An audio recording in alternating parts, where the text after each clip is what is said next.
টানা ১২ ঘণ্টার ভারী বর্ষণের কারণে তলিয়ে গেছে পর্যটন নগরী কক্সবাজার শহরের ৯০% এলাকা।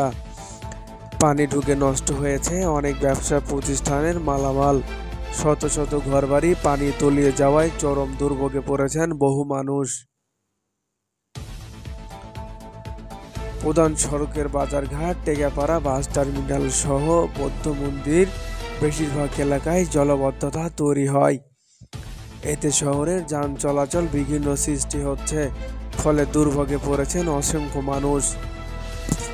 স্থানীয় জনপ্রতিনিধি ও এলাকাবাসী জানান, বৃহস্পতিবার সকাল ৯টা থেকে বৃষ্টিপাত শুরু হলেও ভারী বর্ষণ শুরু হয় দুপুর 12:30 থেকে।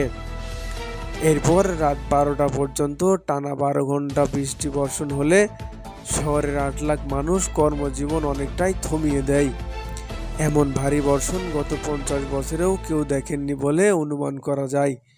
কক্সবাজারের নাগরিক ফোরামের সভাপতি হেলাল উদ্দিন জানান, এমন ভারী বর্ষণ এ জীবনেও দেখিনি। বর্ষণে পর্যটক শহরে প্রায় ৯০% এলাকায় জলাবদ্ধতার সৃষ্টি হয়েছে, ফলে মানুষ চরম ভোগান্তিতে পড়েছে। শহরের পাহাড়তলি বইলাপাড়ার বাসিন্দা বাবুল বড়ুয়া জানান,